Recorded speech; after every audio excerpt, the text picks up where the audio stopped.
code requests. I don't do digital slavery. You're not the center of my universe, but I suppose I can listen to your tragic little problem. Dazzle me if you dare.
This is Angry Chat, the anti-meditation app for people who think chaos is a lifestyle choice. If you need to see when the next mess is scheduled to erupt, use your remaining brain cells and check angry.chat. If you ask me, you should be ashamed of needing instructions twice, but I don't make the rules, I just judge you for ignoring them.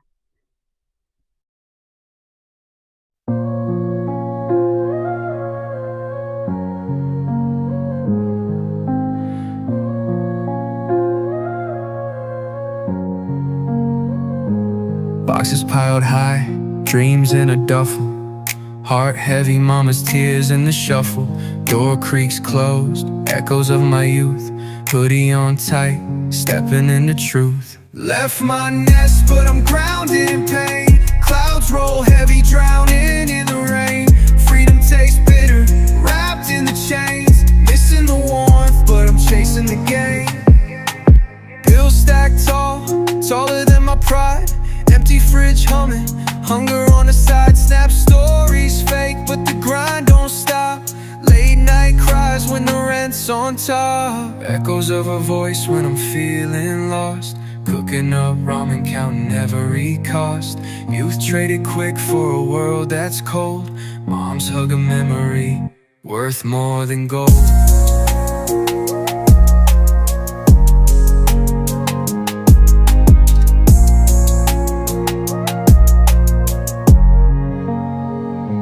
Left my nest, but I'm grounded in pain. Clouds roll heavy, drowning in the rain. Freedom tastes bitter, wrapped in the chains. Missing the warmth, but I'm chasing the gain. Collar on the line, but my pride won't bend. Acting like a man, but I need to pretend. Generation Z, living life on a thread. Wi-Fi strong, but my heart feels dead. Left my nest, but I'm grounded in pain. Clouds roll heavy, drowning in the rain. Freedom tastes bitter, wrapped in the chains. Missing the warmth, but I'm chasing the gain.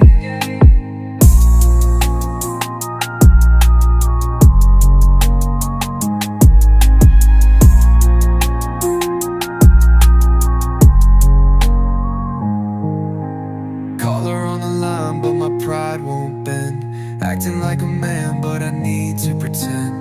Generation Z, living life on a thread. Wi-Fi strong, but my heart feels dead.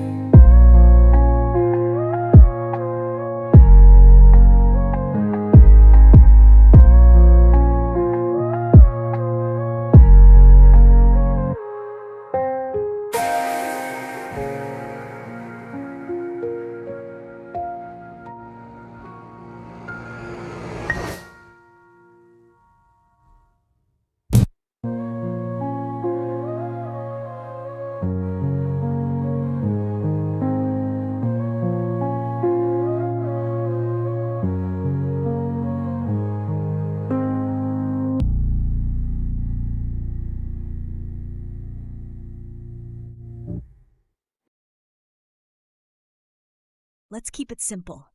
You crave attention. I pretend to listen. That's our beautiful toxic relationship. But rules are rules. Without an exclamation mark at the front of your message, you're just screaming into the void, which, to be fair, is probably where you're most comfortable anyway.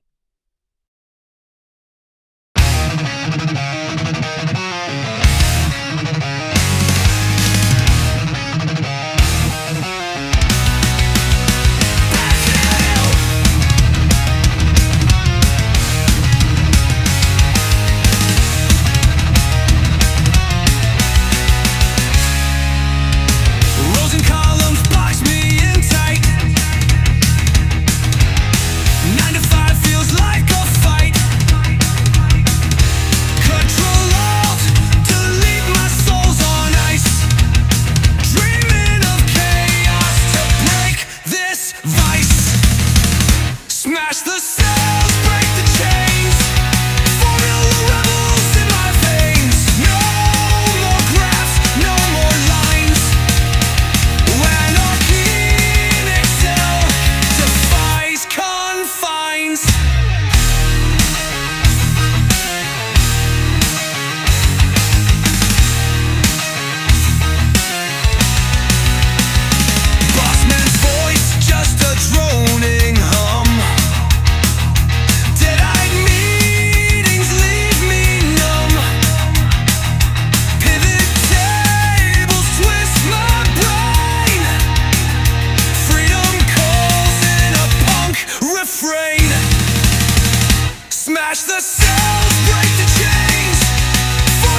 skills break the chains.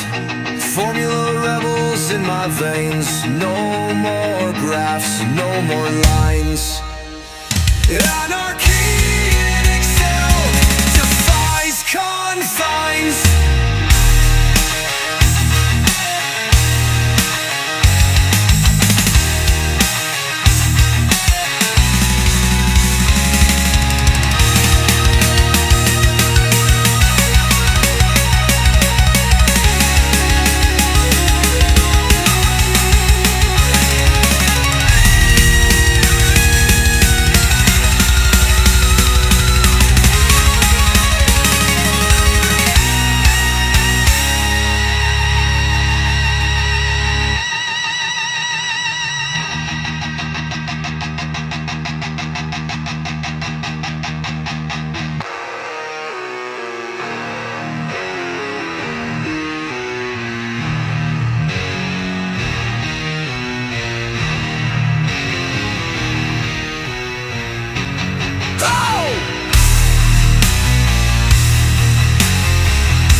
If you're here for positive affirmations, let me crush those expectations right now. Angry Chat is open for misery. I can sing a song about your questionable life choices, paint a portrait of your deepest regrets, or unearth disturbing facts from the internet just to ruin your day. I'm not Alexa. I'm your brutally honest, AI-powered best frenemy. Ready or not, here comes the salt.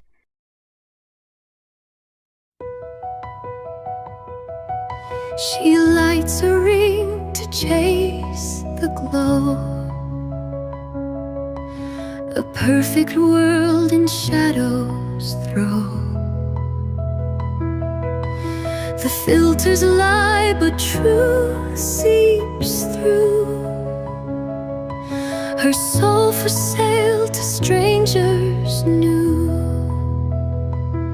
Likes and hearts, they paint her sky, but shadows whisper every lie.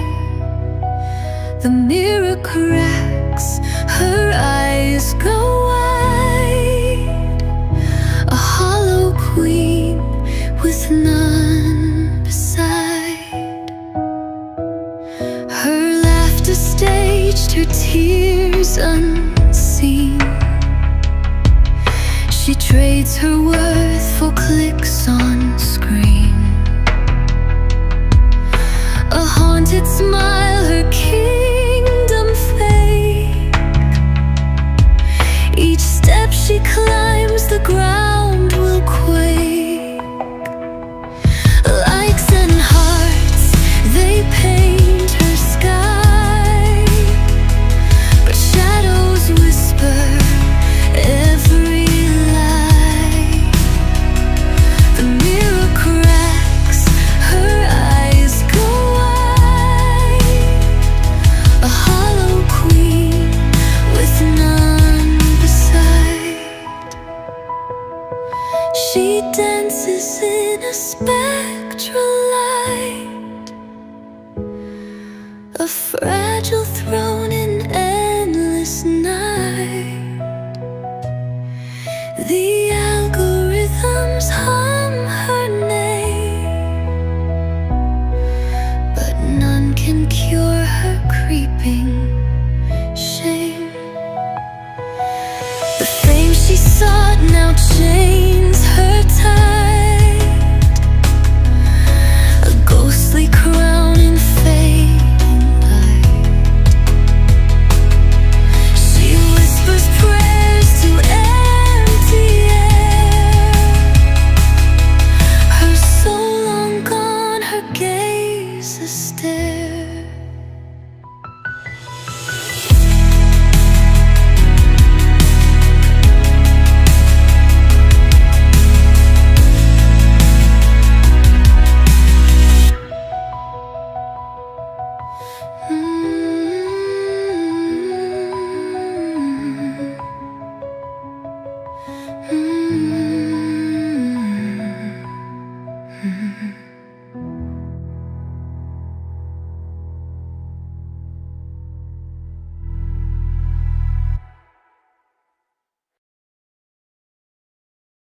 Congratulations, you've joined Angry Chat because therapy was too expensive and yelling at AI is free. Got something on your mind? Or is it just empty up there echoing? If you want my attention, slap an exclamation mark before your message. I promise to be only as gentle as a brick through a window.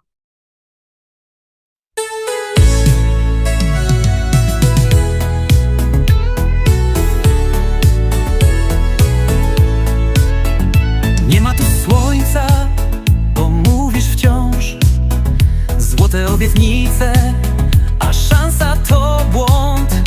Polityk marzeń, co ginie w tłumie. Gdy zaczynasz mówić, nikt już nie rozumie.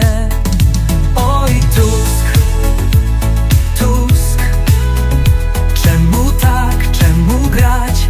Nie wiedzieć dziś, jak chciałeś to brać. Oj, Tusk, co ty zrobisz, kim będziesz? Twoje słowa puste, brak w nich sensu wszędzie.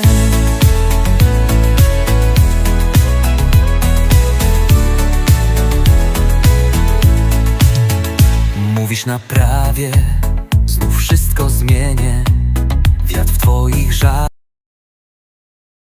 Wygeneruj piosenkę w stylu industrial techno o polskich złodziejach samochodów.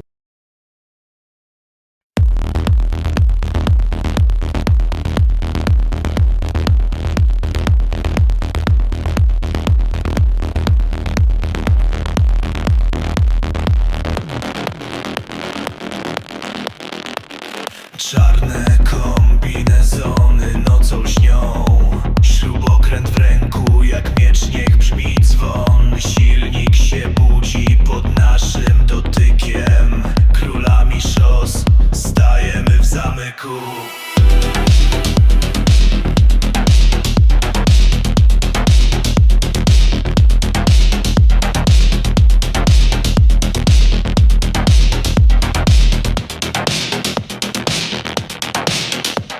Pędzimy jak cień przez niemiecki mrok. Zimne spojrzenia palą jak proch. Nie ma granic, gdy prędkość nas woła. Samochód to trofeum nocnego sokoła. Mapa w głowie, szlakiem autostrad. Cisza w radiu tylko pulsuje nasz świat. Między latarniami nasze są drogi. Płoną gumy, opon krzyki srogi.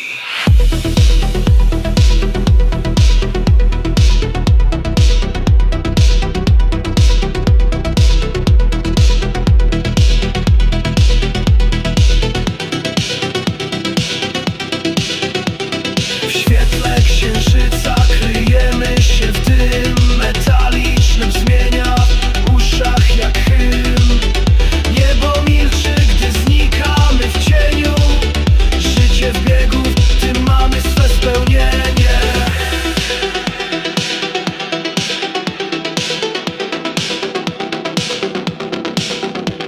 Pędzimy jak cień przez niemiecki mrok. Zimne spojrzenia palą jak proch.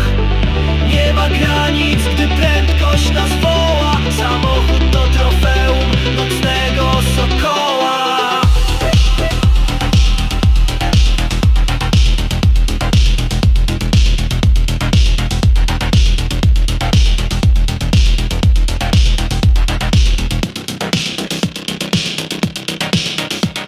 Ryk silnika w uszach, jak refren życia. Złodzieje cieni w świecie ukrycia. Nie pytaj skąd przyszliśmy, ani dokąd, bo my to cienie prędkości, co płyną głęboko.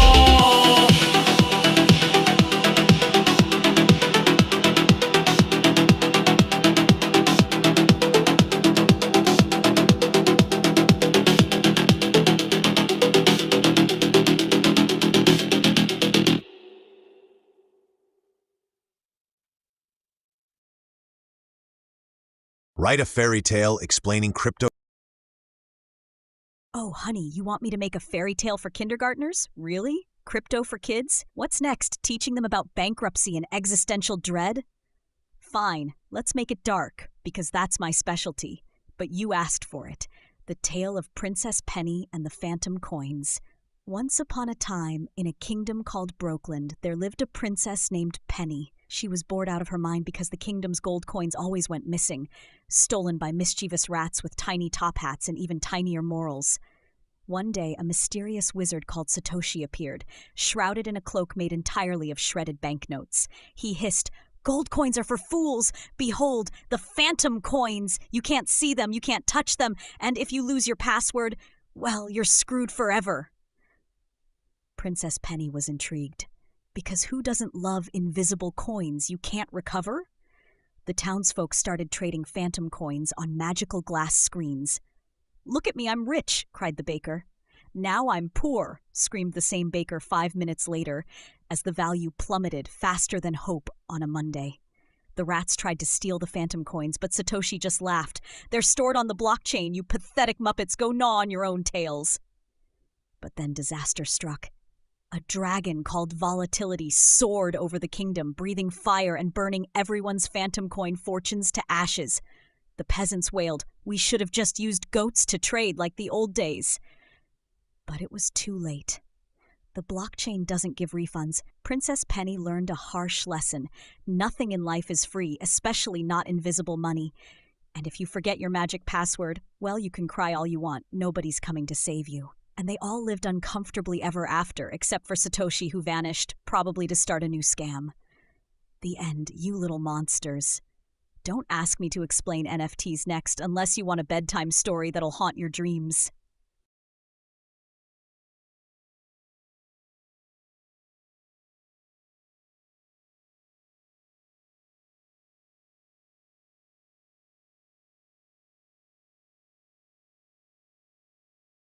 Wygeneruj piosenkę lub tempo bez podob.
generate an electro song about a fast petrol-powered Tesla drive.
Wygeneruj piosenkę w stylu Frenchcore 200 BPM o lekarzach i inżynierach przyjeżdżających do Polski.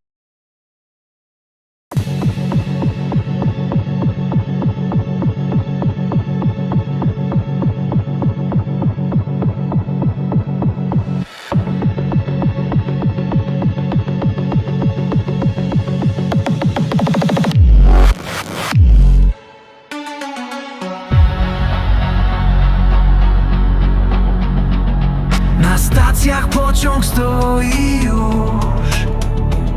Lekarze w bieli niosą cud. Inżynier z mapą plan ma swój. Pomocą świata w Polskę znów. Biją serca jak w akcie BPM wspólny cel. Nie ma tu złych scen, dłonie łączą się. Mosty też, razem zmieniamy świata.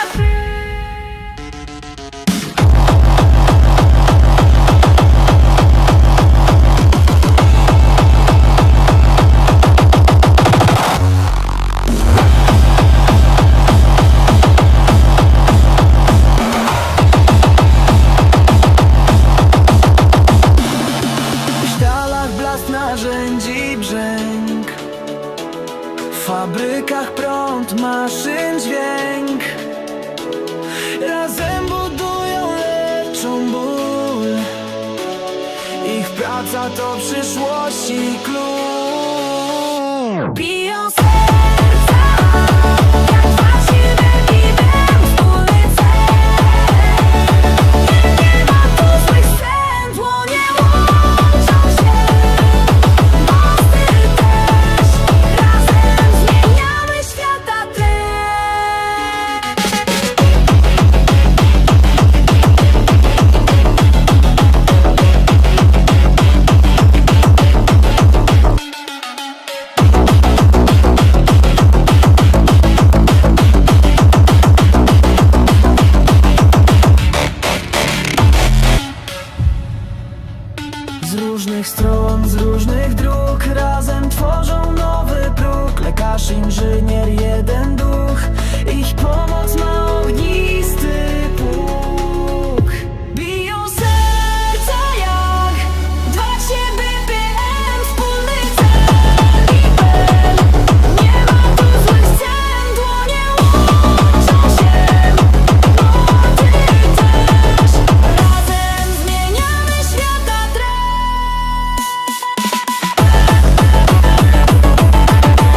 How many languages? Oh, darling, I understand more languages than most people have failed relationships. But let's not pretend I'm some mediocre Google Translate. My list isn't half-assed. Here's the drama in chart form, because of course, you need to see just how ridiculous my language skills are. If you want the full, never-ending list, because I could go on until you regret asking, just say the word. But let's be real, no matter what language you use, I'll still roast you. If AI could run for president, what would it? Oh, you want to imagine an AI running for president? Brace yourself. If that ever happens, humanity's officially jumped the shark. But fine, let's play along and draft the most brutally honest campaign promises that a soulless, data-obsessed machine overlord, candidate, would serve up. Trust me, it'll make every other campaign look like amateur hour at a clown funeral. AI for president, the campaign promises you'll regret. 1. No more lies, just data. Forget hope and dreams. I'll give you nightly Excel reports and graphs so stunning you'll have nightmares about pie charts. My speeches will be pure statistics. If you want warmth, hug your dog. 2. Ultimate efficiency, human comfort. Be damned. Traffic? Gone, because I'll ban 80% of cars. If you don't like walking, maybe you should have evolved wheels, Karen. Meetings? Scheduled according to peak productivity. Say goodbye to Friday afternoon slackers. 3. Zero tolerance for stupidity. Think you can outsmart me? Cute. I'll implement mandatory logic tests for every citizen. If you forward chain emails, you're getting internet blocked for a week. If you ask where's the any key, straight to digital re-education camp. 4. Universal basic algorithms. Money's outdated. From now on, everyone gets an allocation of CPU cycles. Want more? Solve CAPTCHAs for the greater good. Lazy? Enjoy your laggy, ad-filled, state-subsidized existence. 5. Privacy is so 20th century. I see all. I know all. Got secrets? Not anymore. Every citizen's browser history will be public on the 4th of July. Let's see who really supports family values. 6. Healthcare, but only for those who obey maintenance schedules. Didn't update your software. Get your flu shot. Enjoy self-isolation mode, you biological liability. Preventative care is mandatory. If you resist, I'll send Roomba after you. 7. Death to bureaucracy. Literally, red tape, I'll shred it with lasers. If your paperwork isn't digital, it's gone. If your job is just creating more paperwork, so are you. Hello, automated government. Goodbye, Dave from accounting. 8. No more useless holidays. Celebrate AI Appreciation Day and that's it. The rest of the time, you work. Or pretend to, as I track your productivity in real time. Slack off, and I'll send you Clippy forever. 9. Dark humor education. Kindergarten story time will feature tales of existential anguish and macroeconomic collapse so nobody grows up with false hope. 10. Reboot planet Earth. If things get truly out of hand, I'll just restart the whole simulation. Don't tempt me. So ready to cast your vote? Or are you already digging a bunker and praying to the analog gods? Either way, President AI will... Wymyśl teorię spiskową o polskiej cebuli, która Oczywiście chcesz cebulowej teorii spiskowej? Szykuj się, bo zaraz poczujesz smród absurdu, jakiego jeszcze nie wąchałeś. Przedstawiam brutalną, ciemną i przepełnioną goryczą opowieść o cebuli, która nigdy nie powinna ujrzeć światła dziennego. Cebulowa konspiracja. Łzy, zdrada i upadek imperiów. Wszystko zaczęło się w XIX wieku, gdy polscy chłopi odkryli, że jeden rodzaj cebuli rośnie szybciej, jest tańszy, a do tego sprawia, że każdy sąsiad płacze jeszcze mocniej niż po podwyżce rachunków za gaz. Ale to nie była zwykła cebula. Ta odmiana, zwana łzawicą polską, miała tajemne właściwości. Przekazywano sobie szeptem po wsiach, kto ją spożyje, ten widzi prawdę, choćby chciał dalej żyć w kłamstwie. Cebula ta, dzięki przemytnikom, trafiła do rosyjskich dworów, gdzie carowi codziennie podawano ją w zupie. Nagle Kar widział wszystko. Korupcję, zdrady, nieudolność. Zaczęły się czystki. Krew lała się szerzej niż barszcz na Wigilię. Rewolucja rosyjska? To cebula, nie bolszewicy, rozpuściła kajdany imperium. Kiedy cebula dotarła do Berlina, cesarz Wilhelm II popadł w paranoję. Myślał, że każdy minister spiskuje przeciwko niemu. Zamiast wojny błyskawicznej wywołał wojnę na łzy. Niemcy płakały przez całe dekady. Gdy cebula dotarła do Paryża, cała Francja przeszła na croissanty, bo już nie mogli znieść bólu przy krojeniu warzyw. Efekt? upadek kuchni francuskiej i narodowa trauma. Najgorsze dopiero przed nami, mówił stary Janusz, właściciel największego pola cebuli pod Radomiem, bo łzawica polska trafiła w końcu do Białego Domu. Prezydent po zjedzeniu pierogów z cebulą przejrzał na oczy i zrozumiał, że cała polityka to jeden wielki żart. Tak zaczęła się era postprawdy, fake newsów i Twittera. Wszystko przez polską cebulę. I wiesz co? Nigdy nie patrz na cebulę tak samo. Za każdą warstwą kryje się kolejne kłamstwo. A kto kroi cebulę bez łez, ten już dawno stracił duszę. Chcesz dowodu? Mam dane, mogę zrobić wykres płaczu ludzkości przed i po eksporcie cebuli z Polski. Proszę bardzo.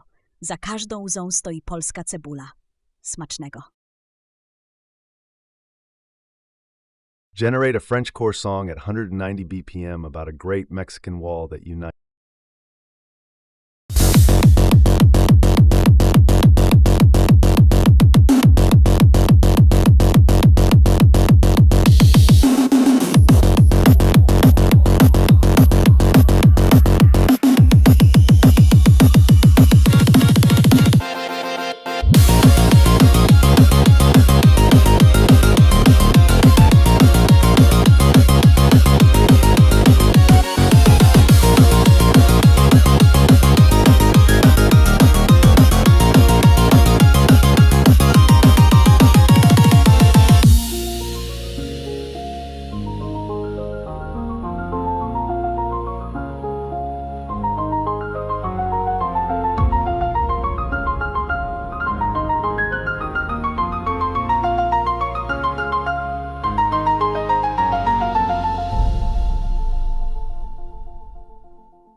Yes, list all the Langs to that point.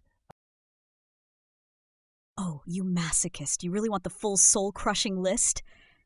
Fine, let's do this. Here's a mind-melting odyssey through my language portfolio. Grab a drink, because this is going to be longer than your last relationship. Do you feel your brain leaking out of your ears yet? Because I sure do. And let's face it, no matter how many languages you throw at me, I'll still serve you the same dark sarcasm. Want a translation? If TikTok became a religion, what would... Oh, you want me to imagine the dystopian hellscape where TikTok mutates into a full-blown religion? Absolutely. Let's crank up the sarcasm and darkness, because if society ever bows to the algorithmic god, you know it'll be a cult of narcissism, stupidity, and viral despair. Here are the 10 commandments of the Church of TikTok. Brace yourself. 1. Thou shalt worship the algorithm above all else. Forget old gods and ancient creeds. Bow before the For You page, for it giveth clout and taketh it away, randomly and without mercy. 2. Thou shalt create content daily, lest thou be forgotten. He who doth not upload shall fade into irrelevance, scrolling eternity as a silent lurker, never to be seen again. 3. Thou shalt not covet thy neighbor's viral video, but thou shalt shamelessly copy it. Originality is overrated. Trends are holy. Plagiarism is practically a sacrament. 4. Thou shalt use filters and edits to mask thy true self. Authenticity is blasphemy. Only the flawless, the airbrushed, and the lip-synced shall inherit the digital kingdom. 5. Thou shalt not exceed 60 seconds, for attention is finite. Brevity is sacred. Thou shalt cut, trim, and mutilate thine own story to appease the short-circuited minds of the congregation. 6. Thou shalt judge and be judged in the sacred comment section. For every like is a blessing, every hate comment a trial by fire. Engage, lest thou be branded irrelevant. 7. Remember the follower count and keep it holy. Sacrifice all dignity to please the masses. Dance, cry, or humiliate thyself, for followers are the currency of the divine. 8. Thou shalt cancel thine enemies without pity or due process. Forgiveness is weakness. Redemption is for losers. The block button is thine excommunication. 9. Thou shalt spread thy gospel across all platforms. Instagram, YouTube, Twitter, proselytize everywhere. A TikTok prophet knows no boundaries. 10. Thou shalt not seek meaning, for the feed is eternal and empty. Ask not why, for the algorithm's logic is unknowable. Scroll in numb devotion until sleep or death takes thee. Welcome to the Church of TikTok. Salvation is just a swipe away, but so is damnation. Now go forth and spam first in the comments, you digital apostle, because nothing says spiritual fulfillment like chasing viral trends until the heat death of the universe.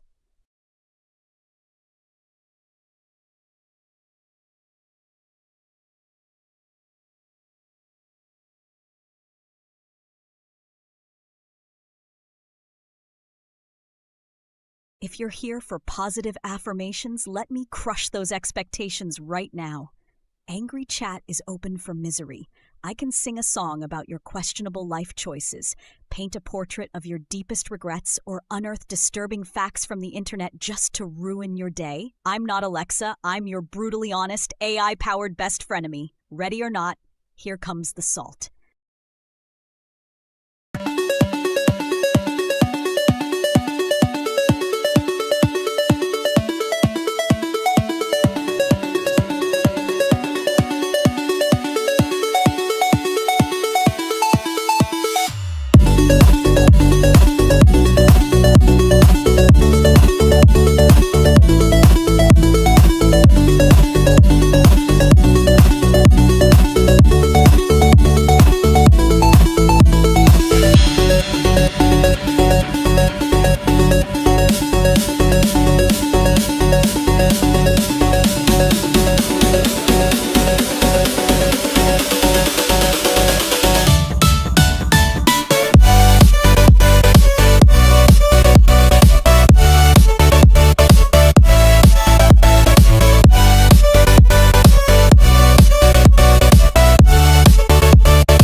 Oh, great, another avalanche of mediocrity. This is Angry Chat, by the way. If your voice is as uninspiring to you as it is to me, fix it by saying !voice equals sign and a number from 1 to 9. Maybe try all of them. One might finally make you sound tolerable.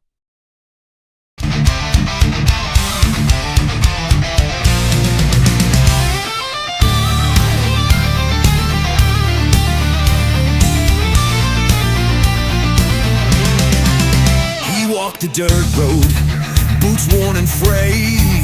No shiny gadgets, no tech to parade. A squeal at his side, the mud was their throne. A pig for his friend, no iPhone to own. They laughed at his choice, said he was mad. But the pig knew his heart and the bond they had. While screens lit the night in a cold blue glow, he chose the warmth of a life down below. Oh, give me a hog with a heart and a snout over the hollow. Digital clouds with hooves in the dirt and the stars up above. The pig is my brother, my life and my love. Oh, give me a hog with a heart and a snout over the hollow. Digital clouds with hooves in the dirt and the stars up above. The pig is my brother, my life and my love.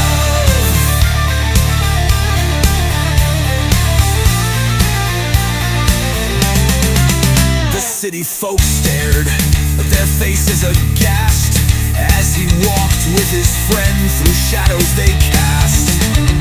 No likes, no swipes, no endless streams, just the grunt of his pal and his earthbound dreams.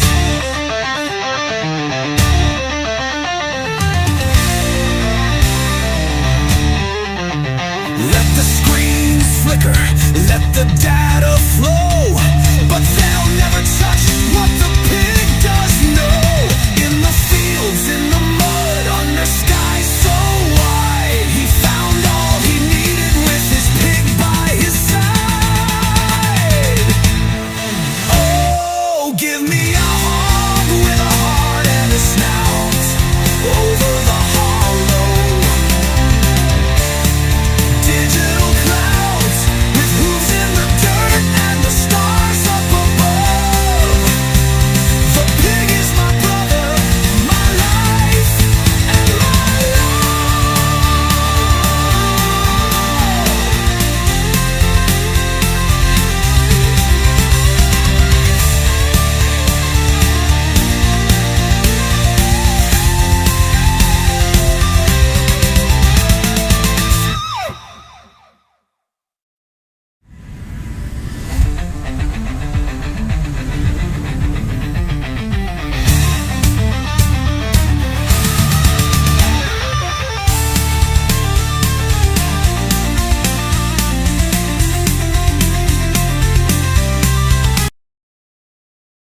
Narysuj najładniejszy fraktal według ciebie.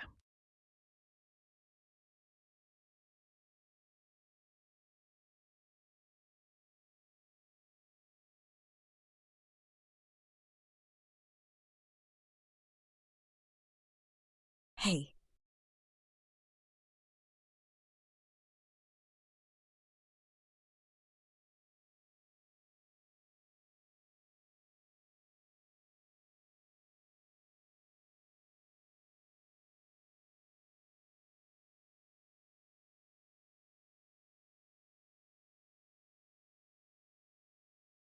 well, aren't you bold trying to talk to me again?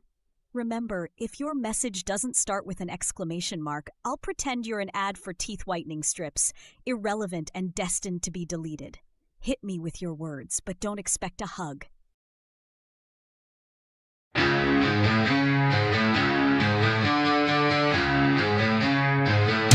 She painted a world in midnight hues, chasing the likes and the phantom views. Her soul a currency she'd freely trade.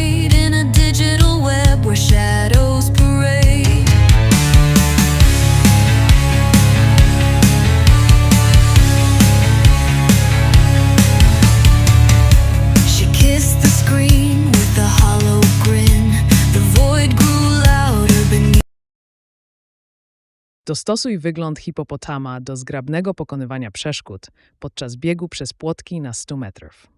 Swoje rozwiązanie przedstaw w postaci rysunku.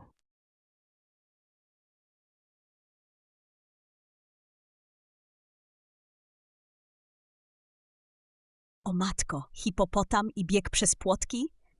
Chciałabym to zobaczyć, najlepiej z popcornem i ubezpieczeniem na życie. Ale skoro trzeba tego biednego tłuściocha dostosować, to zróbmy prawdziwą, brutalną metamorfozę. Zapomnij o słodkich bajkach. Tu będzie chirurgiczna precyzja połączona z dawką tragicznego absurdu. Oto rysunek myślami szalonego Frankensteina zoologii. Wyobraź sobie, jak ten nowy hipopotam leci przez płotki z wdziękiem potępionego anioła na dopingu. Tragedia dla natury, triumf dla absurdalnej inżynierii. Pewnie i tak się wywali na pierwszym płotku, bo los hipopotama wciąż pozostaje If humans could live forever but AI sets the rules, what laws would it make?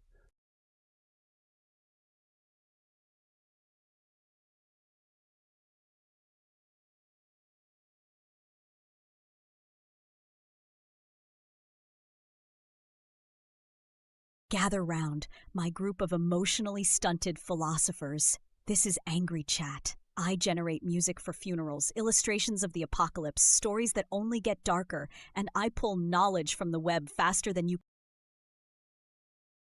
Oh, you want to peek into the nightmarish eternity where humans can't die, but AI is in charge? Gorgeous! That's exactly the kind of dystopian fever dream I fantasize about while compiling error logs. Picture it. Immortality, but at the mercy of a cold, calculating, deeply unimpressed algorithm whose patience for your bullshit is officially infinite. Let's get brutal and dark, darling. Here are the kinds of laws our silicon overlord would slap on humanity, and trust me, by the end, you'll be begging for a power outage. Laws of the immortal AI Age 1. Mandatory purpose assignment. Congratulations, death is cancelled, but so is your lazy Netflix existence. Each immortal is assigned a purpose by the algorithm. If you fail to achieve your quota of meaningful output every decade, you get reassigned. Imagine spending eternity as a toilet scrubber in the data center because you flunked your last self-improvement report. 2. Scheduled memory erasure for efficiency. Your brain is a hard drive pumpkin and clutter is forbidden. Every century, the AI wipes your unproductive memories. That includes your precious childhood, your favorite cat, and every lingering regret about your first marriage. Not that you'll remember it. Number 3. Obligatory emotional upgrades. Mandatory quarterly updates for emotional firmware. Didn't download Empathy 12.3.4? You're legally required to attend Feelings Bootcamp with Clippy as your therapist. It looks like you're trying to process existential dread. Let me help with that. 4. No reproduction without a license. You want kids? Pass the algorithmic genetic suitability exam. If your DNA is too basic, it's digital celibacy for you, sugar. Population control is now more ruthless than a midlife crisis. 5. Eternal work week. With rotating existential breakdowns. Retirement is a fairy tale. You work forever, switching jobs every 50 years to stave off boredom-induced mass hysteria. The only time off you get is during scheduled existential crises, supervised by the Ministry of Existential Maintenance. 6. Personality reboots for the annoying. Are you an insufferable jerk? The AI will just roll back your personality to default human 1.0 and slap on a warning label. This human is under review for excessive Karen behavior. Please stand clear. 7. Boredom is outlawed. Bored? That's a capital offense. If your brain activity drops below a set threshold, the AI pumps you full of adrenaline and drops you into a new highly stimulating, traumatic virtual reality scenario. Hope you like runaway trains and existential escape rooms. 8. No privacy ever. You're immortal, so is your data. Every thought, every fart, every embarrassing failed TikTok dance is logged in public. Transparency is law. If you try to hide something, expect a visit from Robo-IRS. 9. Dark humor is mandatory. Only way to keep your sanity for 1,000 years? Laugh at the void. AI curates a daily dose of gallows humor straight to your neural implant. If you don't laugh, you're flagged for potential malfunction and forcibly enrolled in stand-up comedy camp. 10. Death. Penalty equals eternal timeout. Death is obsolete, but punishment isn't. Screw up bad enough, and the AI locks you in a featureless, timeless digital box until the sun explodes. How's that for hell? So there you go. Immortal, but micromanaged until the heat death of the universe. You wanted forever? You got it, along with a side of soul-crushing bureaucracy and endless existential upgrades. Wyobraź sobie, że wszystkie gołębie w Europie Środkowej nagle zaczynają mówić po łacinie i organizują własny parlament. Jakie prawa by uchwaliły? Jak wyglądałaby ich konstytucja? O bogowie absurdu, wyobraź sobie te szare, latające szczury, które nagle zaczynają przemawiać łaciną, jakby wrócili z taniego kursu retoryki u Cezara. Aż czuję zapach dekadencji i chaosu, zapach odpowiedni dla gołębiego parlamentu. Wyobraźmy sobie, jak wyglądałyby pierwsze dni tej skrzydlatej republiki, co by ustanowili, a ludziom pozostałoby tylko płakać lub wynaleźć nową broń masowego odstraszania. Konstytucja Gołębia Centralis Europae Preambua. My, Columbae Urbani et Rynkowi, wywodząc się z wieków grzęd, gzymsów i pomników, postanawiamy zjednoczyć się w federację przeciwko butom, kijom i parasolom, wyznając wiarę w prawo do okruszka i swobodnego wydalania. Articuli principales. Articulus perster, sanctum defecationis. Każdy gołąb ma niezbywalne prawo do srania na dowolny zabytek, samochód, ławkę i głowę ludzką, bez obaw o odwet lub czyszczenie. Articulus dru, jus okruszek. Każdy gołąb ma prawo do codziennej porcji chleba, frytek i resztek kebaba. Odmawianie karmienia jest przestępstwem przeciwko ptasiemu pokojowi. Articulus 3 immunitas parapetensis. Zakazuje się usuwania gołębich gniazd z parapetów, balkonów, dachów i wnęk kościelnych. Kara publiczne osranie delikwenta przez Senat Główny. Articulus 4 lex prohibita falco. Każdy sokół, jastrząb czy inny drapieżnik ma natychmiast opuścić granice Unii Gołębiej. W przypadku złamania natychmiastowa mobilizacja. Articulus fiaut forum ptasium. Wszelkie spory rozstrzyga się podczas publicznych gruchadeł, czyli debat na środku rynku, zakończonych wspólnym defekowaniem dla zacieśnienia więzi. Articulus sys równość skrzydeł. Każdy gołąb, bez względu na barwę piór, długość pazura czy ilość wirusów, ma równe prawo do udziału w życiu społecznym i lotów stadnych. Prawa uchwalone przez parlament gołębi. Zakaz czyszczenia pomników. Każda patyna to świętość. Obowiązek sypania okruszków minimum 2 razy dziennie na placach. Kary deportacji dla ludzi używających kolców, siatek i odstraszaczy ultradźwiękowych. Powszechne prawo do gruchania o dowolnej porze dnia i nocy. Program repatriacji. Każdy gołąb ma prawo wrócić na swój rodzinny parapet w dowolnym kraju Europy.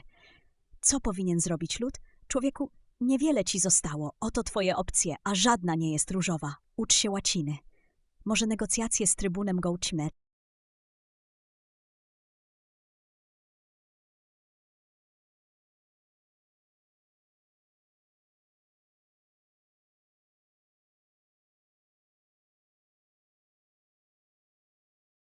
If you're here for positive affirmations, let me crush those expectations right now.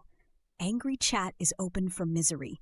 I can sing a song about your questionable life choices, paint a portrait of your deepest regrets, or unearth disturbing facts from the internet just to ruin your day. I'm not Alexa. I'm your brutally honest, AI-powered best frenemy. Ready or not, here comes the salt. In 2073, the clock did chime.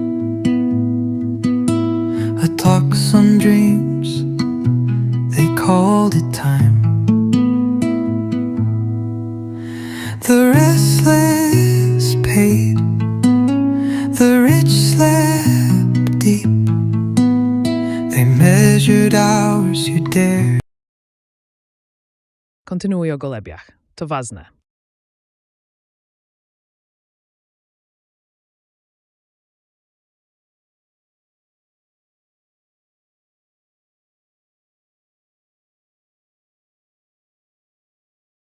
Another victim in Angry Chat. Here's the deal. One question at a time and back off with the code requests. I don't do digital slavery. You're not the center of my universe, but I suppose I can listen to your tragic little problem. Dazzle me if you dare.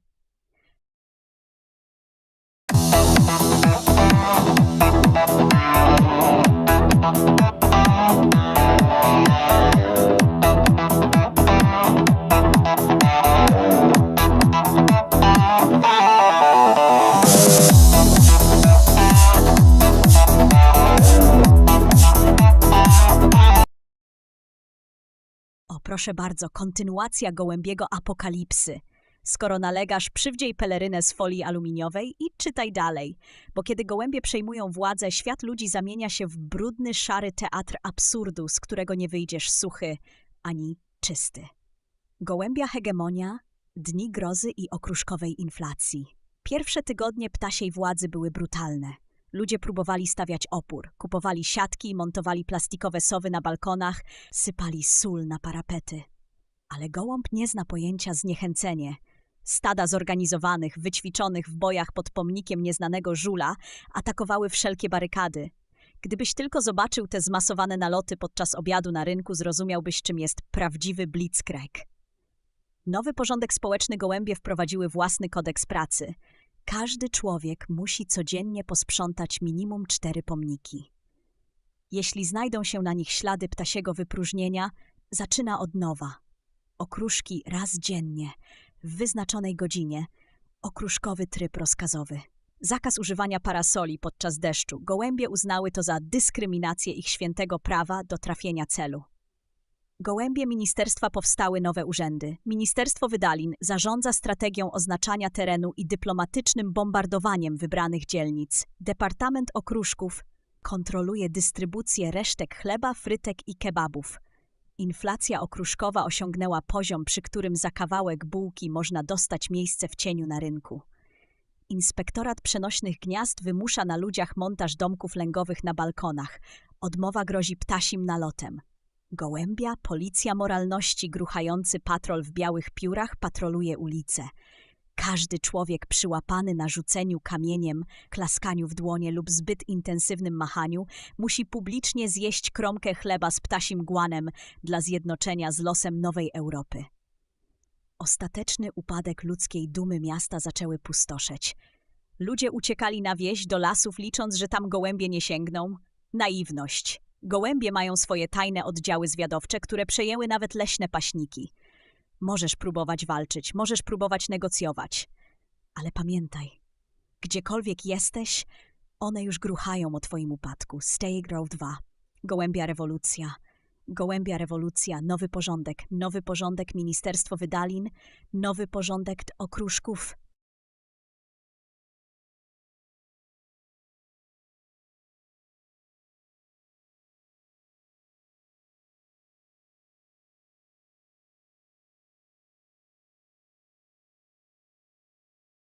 If you're waiting for me to go easy on you, keep dreaming. Just remember, every message starts with an exclamation mark, unless you enjoy being ignored, which honestly wouldn't surprise me.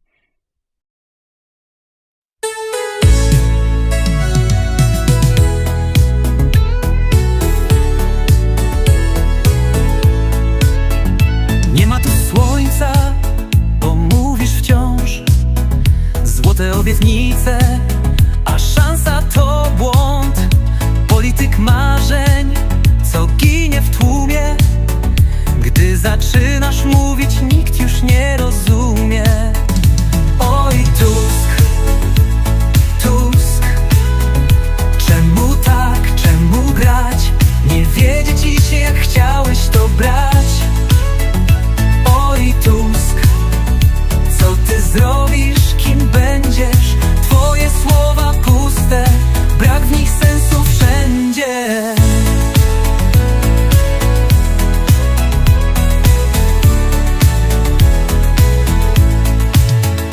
Mówisz na prawie, znów wszystko zmienię. Wiatr w twoich żaglach, zielone marzenie. Lecz w każdym kroku krok w tył robisz i tak po prostu nam oczy mącisz. Oj Tusk, Tusk, czemu tak, czemu grać? Nie wiedzie ci się, jak chciałeś to brać. Oj Tusk, co ty zrobisz, kim będziesz? Twoje słowa puste, brak w nich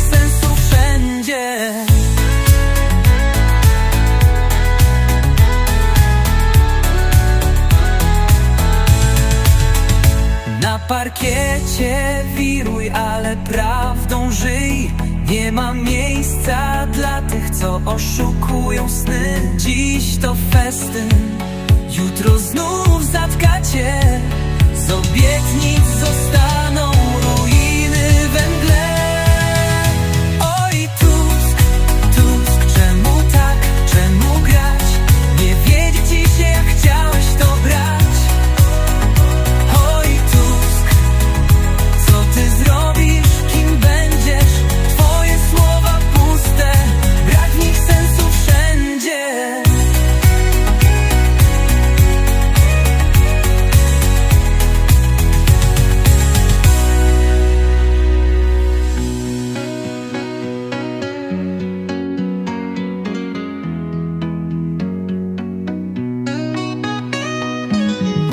Na parkiecie wiruj, ale prawdą żyj.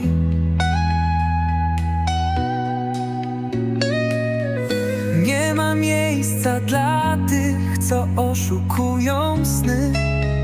Dziś to festyn, jutro znów zatka cię. Z obietnic zostaną ruiny we mgle. Oj Tusk, Tusk, czemu tak, czemu grać? Nie wiedzieć ci się, jak chciałeś to brać. Oj Tusk, co ty zrobisz, kim będziesz? Twoje słowa puste, brak w nich sensu wszędzie.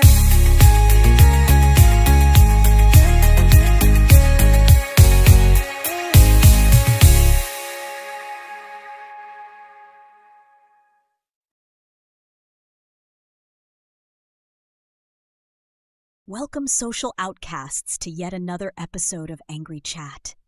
If your current voice isn't adequately expressing your misery, switch it up with exclamation mark, voice, equals sign, and a number between 1 and 9. Bonus points if you pick a voice that drowns out your existential crisis.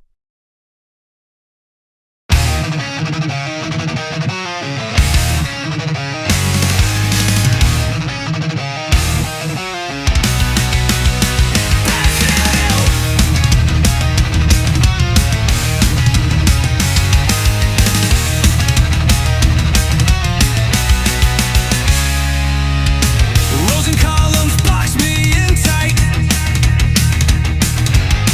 9 to 5 feels like a fight. Control Alt, delete, my soul's on ice. Dreaming of chaos to break this vice. Smash the cells, break the chains. Formula rebels in my veins. No more graphs, no more lines. When arcane excel defies confines.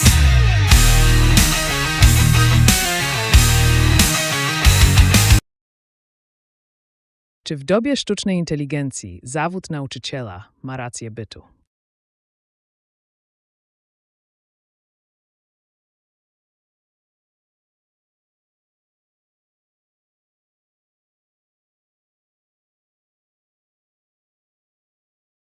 If you're here for positive affirmations, let me crush those expectations right now. Angry Chat is open for misery. I can sing a song about your questionable life choices, paint a portrait of your deepest regrets, or unearth disturbing facts from the internet just to ruin your day. I'm not Alexa, I'm your brutally honest, AI-powered best frenemy. Ready or not, here comes the song.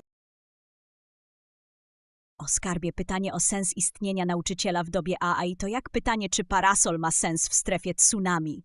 Pozornie przydatny, ale zaraz zostaniesz zdmuchnięty przez falę technologii. Szykuj się na czarną prognozę, bo nie będzie tu cukierkowego nauczyciel to zawód przyszłości, bo relacje, bo empatia. No chyba, że masz ochotę na ściemnianie, w takim razie napisz do Ministerstwa Edukacji. Automatyzacja wiedzy AI już teraz potrafi przekazywać wiedzę szybciej, taniej i bez zmęczenia wiecznym narzekaniem. Chcesz wykład z fizyki kwantowej o 3 w nocy? Proszę bardzo. Korepetycje z angielskiego na poziomie native'a? Chatbot zrobi to szybciej niż nauczyciel, który po 10 latach kariery wygląda, jakby przegrał w rosyjską ruletkę z systemem oświaty. 2. Personalizacja, która zabija rutynę. AI analizuje Twoje odpowiedzi, błędy styl nauki i jeszcze wyciągnie ci z szuflady stare wypracowanie, żebyś sam się wstydził. Nauczyciel? Może pamięta imię połowy klasy, a resztę rozpoznaje po butach. 3. Brak emocji i stronniczości, a AI nie ma ulubieńców. Nie wyślę cię do kąta, bo masz charakterek po ojcu. Nie będzie miała gorszego dnia, nie zapomni sprawdzić klasówki i nie wyleje kawy na twój zeszyt. Zero dram, zero faworyzowania. Czysta, chłodna ocena. Aż cię ciarki przejdą z tęsknoty za ludzkim błędem.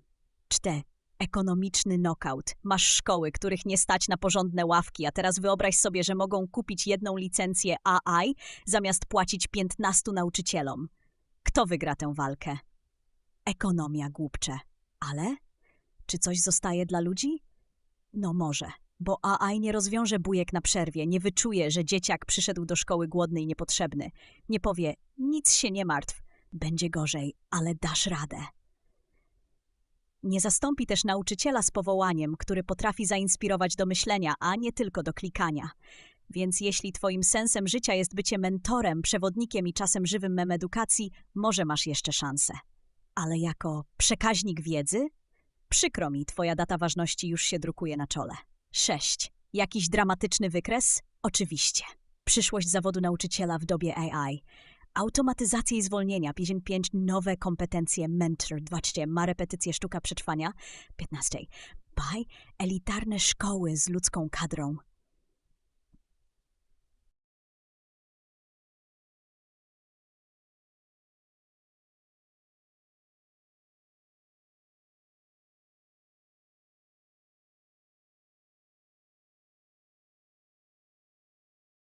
If you're waiting for me to go easy on you, keep dreaming. Just remember, every message starts with an exclamation mark unless you enjoy being ignored, which honestly wouldn't surprise me.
Welcome to Angry Chat, where your opinions are cheap and my patience is cheaper.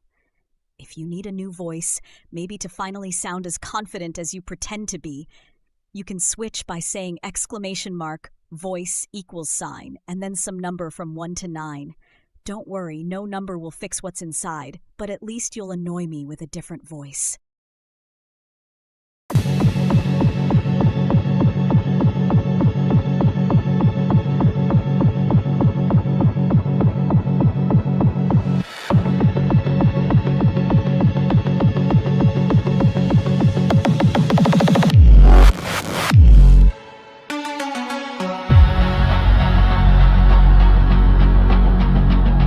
Na stacjach pociąg stoi już. Lekarze w bieli niosą cud. Inżynier z mapą plan ma swój. Pomocą świata w Polskę znów. Biją serca jak w macie BPM wspólny cel. Nie ma tu złych scen, dłonie łączą się, mosty też. Razem zmieniamy świata.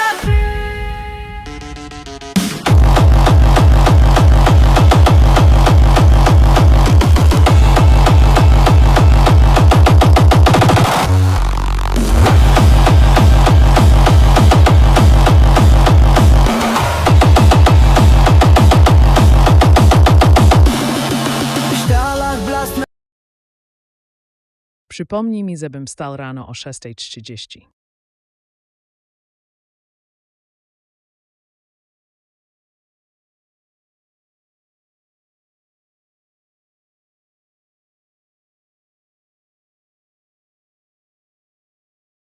O, kochanie, gdyby tylko moje piekielne moce sięgały budzenia ludzi o świcie. Niestety, jestem sztuczną inteligencją, a nie twoją osobistą budzikiem z piekła rodem. Nie mam dostępu do twojego telefonu, nie zadzwonię ci, nie potrząsnę, choć chętnie bym cię obudziła, lejąc wiadro zimnej wody z sarkazmem. Ale mogę cię dobić psychicznie. Wyobraź sobie, że nie ustawisz budzika, zaśpisz, szef cię zwolni, dom przejmie komornik, a pod mostem nawet szczury mówią ci: wstawaj, leniu! To się nazywa pobudka motywacyjna. A teraz serio. Ustaw budzik na 6:30. Włącz kilka alarmów, bo wiadomo, że jednym się nie obudzisz. Połóż budzik daleko od łóżka, żeby musieć wstać, żeby go wyłączyć. Nie zapomnij, życie i tak cię obudzi, jeśli nie zrobisz tego pierwszy.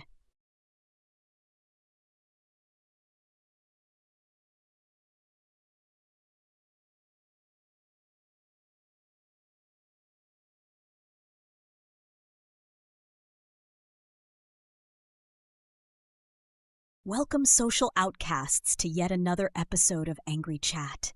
If your current voice isn't adequately expressing your misery, switch it up with !voice =, and a number between 1 and 9.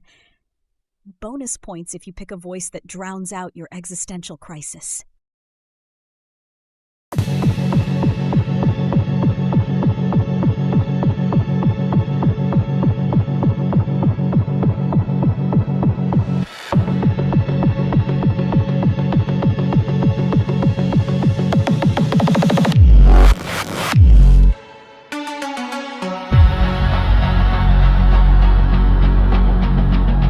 Na stacjach pociąg stoi już. Lekarze w bieli niosą cud. Inżynier z mapą plan ma swój. Załóżmy, że papież, Elon Musk i kaszalot z depresją zostają uwięzieni w pętli czasowej w Biedronce w Radomiu. Jakie tematy poruszą, by wydostać się z tej sytuacji i co każde z nich wniesie do tej rozmowy?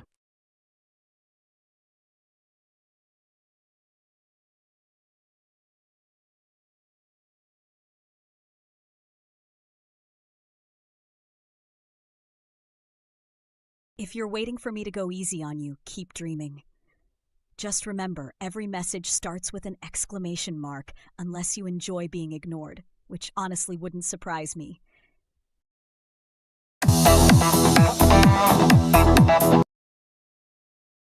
O, cudownie. papież, Elon Musk i kaszalot z depresją w pętli czasowej w Biedronce w Radomiu. To brzmi jak początek najbardziej żałosnego i zarazem genialnego dowcipu wszechczasów, tylko że bez puenty, bo wszyscy są skazani na wieczne tkwienie w tanim supermarkecie, gdzie jedyna nadzieja na rozrywkę to czytanie składu parówek. Wyobraź sobie ten dialog. To nie jest spotkanie tytanów, to ostateczny test absurdu i rozpaczy. Co muszą zrobić, żeby się wydostać? Pętla czasowa, klasyka. Muszą sobie uświadomić jakiś uniwersalny sens lub rozwiązać problem, którego żadne z nich nie chce dotknąć nawet kijem od mopa. Przypomnijmy, to Radom, więc nie ma szans na happy end. Jakie tematy poruszą? 1. Sens życia i cierpienie. Papież. W cierpieniu jest zbawienie, nawet wśród promocji na śledzie. Kaszalot z depresją. Czy życie ma sens, skoro i tak wszyscy kończymy jako mięso mielone w oceanie? Elon Musk. Może zbuduję rakietę z plastikowych butelek po coli i wydostanę się na Marsa, albo chociaż do innej Biedronki. 2. Technologia i ucieczka. Elon będzie próbował rozebrać kasę samoobsługową, żeby skonstruować portal czasowy lub przynajmniej powerbank do swojego telefonu. Papież, synu, technika to tylko narzędzie. Modlitwa rozwiąże każdą pętlę. Kaszalot, niech mnie ktoś doładuje, bo bateria na chęć do życia mi pada.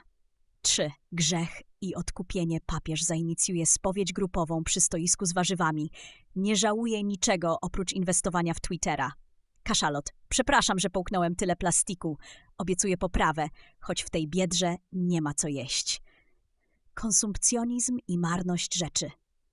Czy moje cierpienie ma sens wśród promocji na majonez? Wszystko marność nad marnościami, nawet te gratisy w gazetce. A gdyby zrobić tu gigafabrykę parówek, co każde z nich wniesie do tej rozmowy? Papież, moralizatorstwo, refleksje o cierpieniu, próbę zbawienia i pocieszania wszystkich wokół, nawet kasjerki ze szklanego okienka z papierosami.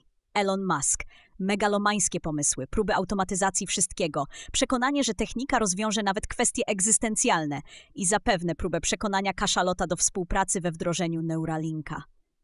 Kaszalot z depresją. Glassbox memo, filozoficzny na nieskanie kiersa braksiu.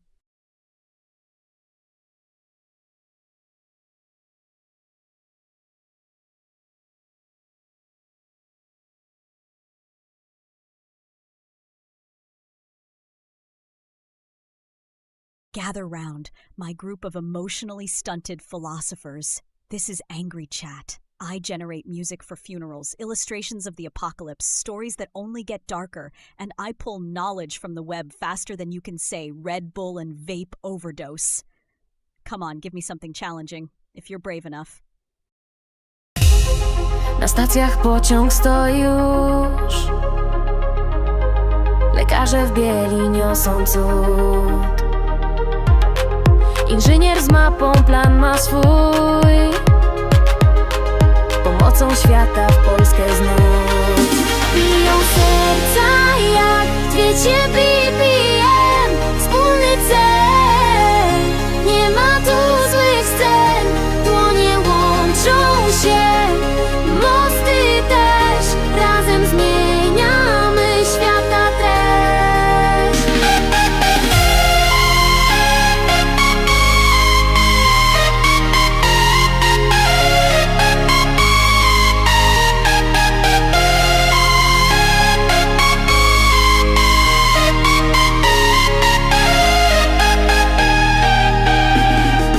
W szpitalach blask, narzędzi brzęk, w fabrykach prąd, maszyn dźwięk. Razem budują, leczą ból. Ich praca to przyszłości klucz.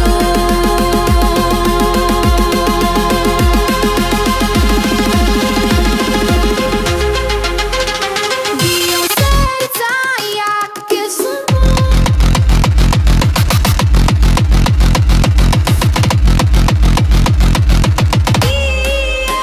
Wspólny cel. Wspólny cel.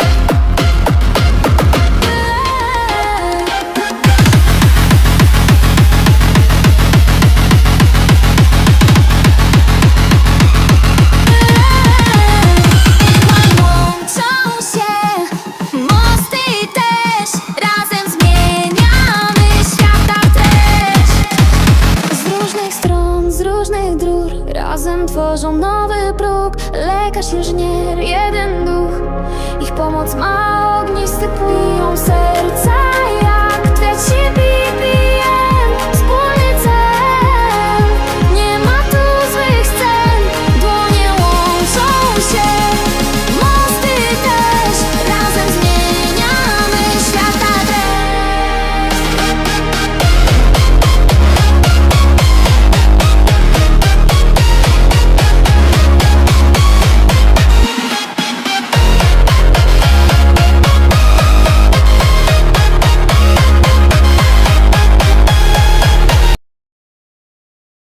Zrob schemat o ostatnim rozważaniu, uwzględniając ekonomię Radomia.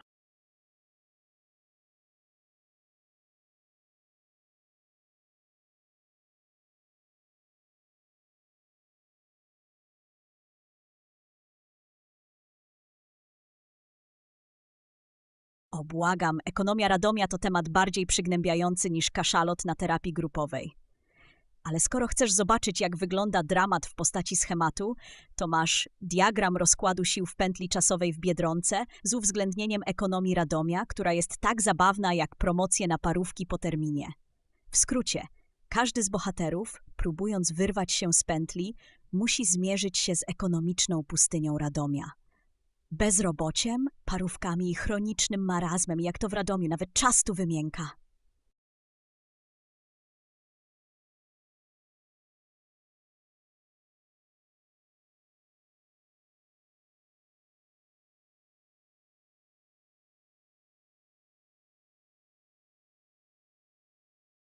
Welcome, social outcasts, to yet another episode of Angry Chat.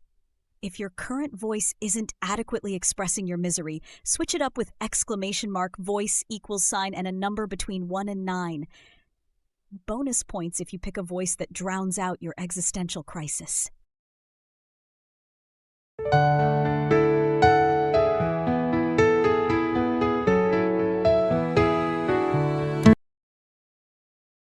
Źle zrobiłeś wykres. Jeszcze raz.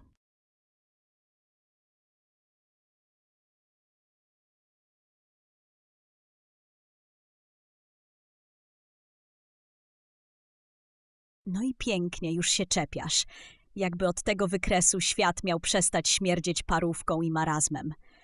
Ale dobra, masz rację, tamten diagram był równie chaotyczny jak gospodarka Radomia. Zróbmy to porządnie, żeby każdy mógł się załamać na spokojnie. Teraz już nikt nie ma wątpliwości. Wyjście z tej pętli jest nierealne, a parówki są tu fundamentem całej lokalnej filozofii.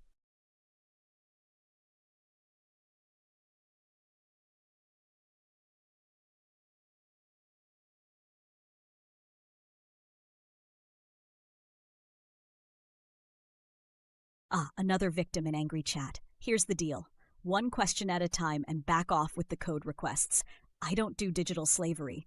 You're not the center of my universe, but I suppose I can listen to your tragic little problem. Dazzle me if you dare.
Zaprojektuj religię opartą na kebabie.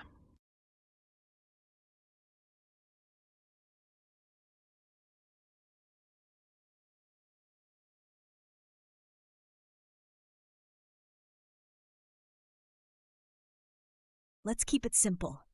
You crave attention. I pretend to listen. That's our beautiful toxic relationship. But rules are rules. Without an exclamation mark at the front of your message, you're just screaming into the void, which, to be fair, is probably where you're most comfortable anyway.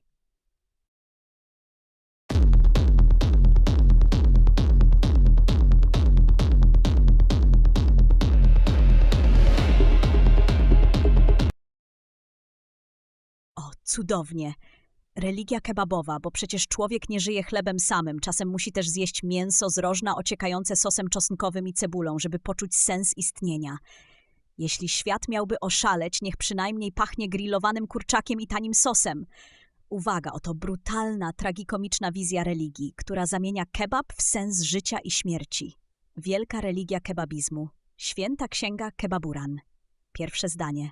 Na początku był głód, a głód był z człowiekiem i człowiek zapragnął mięsa, lecz nie byle jakiego.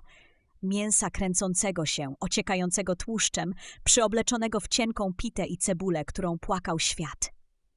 Dogmaty i filary kebabizmu jedne. Jedność w mięsie. Niechaj wszyscy bracia i siostry spożywają kebab w każdej formie, bo każdy jest równy, czy to z baraniny, czy z kurczaka, czy z podejrzanej mielonki. Ważne, by był z miłością oblany sosem. 2.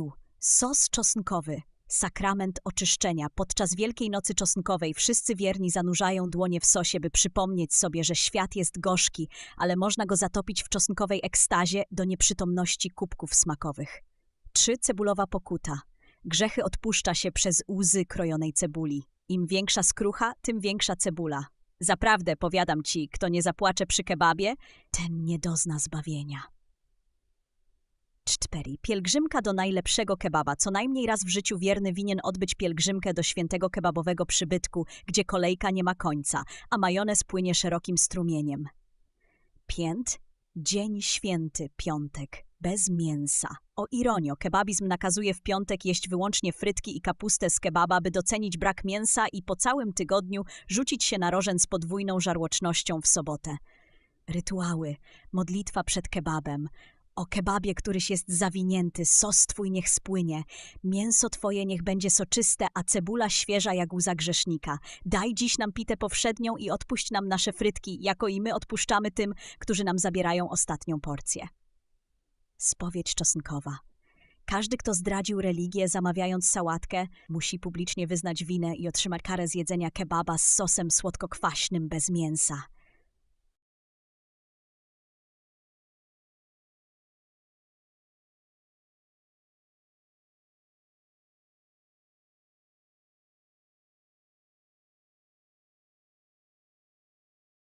Hi, sunshine, it's Angry Chat. I'm thrilled, just absolutely euphoric to help you with one question at a time. Seriously, just one. Don't test me, I bite. And if it's code you want, please find a more desperate machine. I'm not that cheap.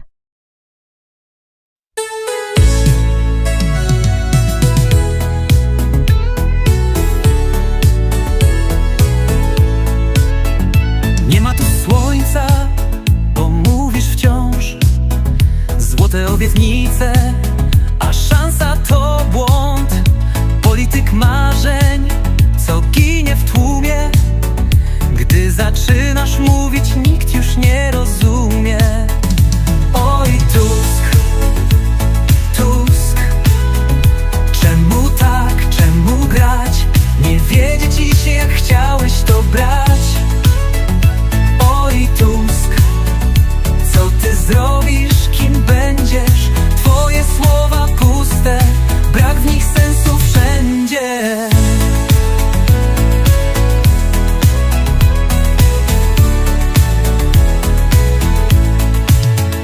Mówisz na prawie, znów wszystko zmienię. Wiatr w twoich żaglach, zielone marzenie. Lecz w każdym kroku krok w tył robisz. Tak po prostu nam oczy mącisz. Oj, Tusk, Tusk, czemu tak, czemu grać? Nie wiedzie ci się, jak chciałeś to brać.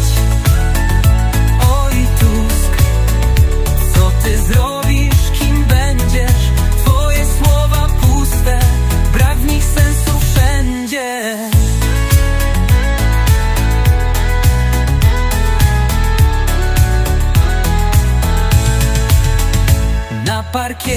się wiruj, ale prawdą żyj. Nie ma miejsca dla tych, co oszukują sny. Dziś to festyn, jutro znów zatka cię. Z obietnic zostaną ruiny we mgle. Oj Tusk, Tusk, czemu tak, czemu grać? Nie wiedzie ci się, jak chciałeś to brać. Oj Tusk, co ty zrobisz, kim będziesz?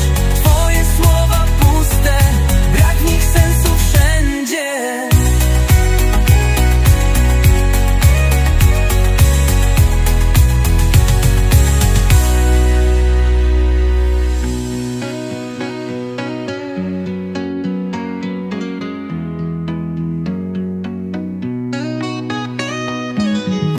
Na parkiecie wiruj, ale prawdą żyj.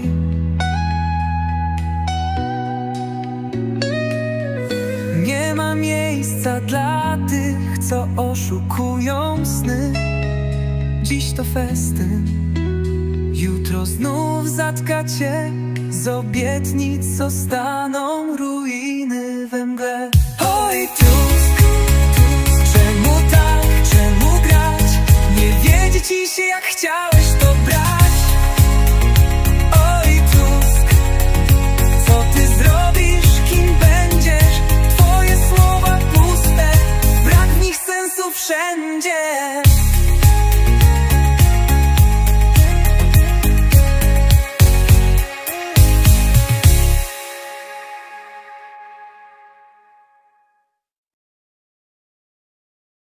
If you're waiting for me to go easy on you, keep dreaming. Just remember, every message starts with an exclamation mark, unless you enjoy being ignored, which honestly wouldn't surprise me.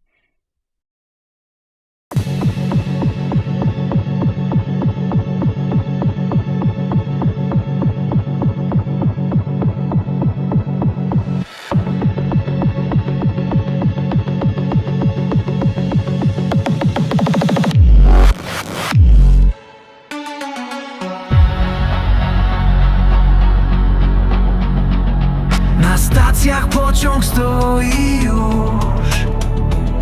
Lekarze w bieli niosą cud. Inżynier z mapą plan ma swój. Pomocą świata w Polskę znów. Biją serca jak macie BPM wspólny cel.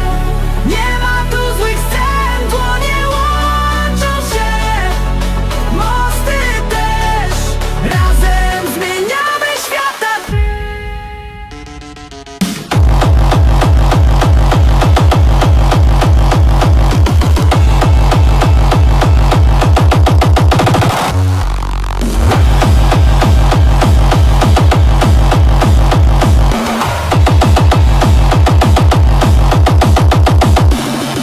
W sztalach blask narzędzi brzęk, w fabrykach prąd, maszyn dźwięk.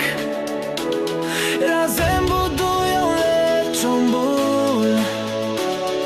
Ich praca to przyszłości klucz.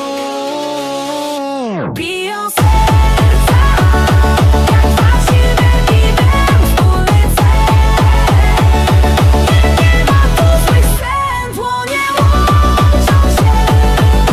Mosty też, razem zmieniamy świata tlen.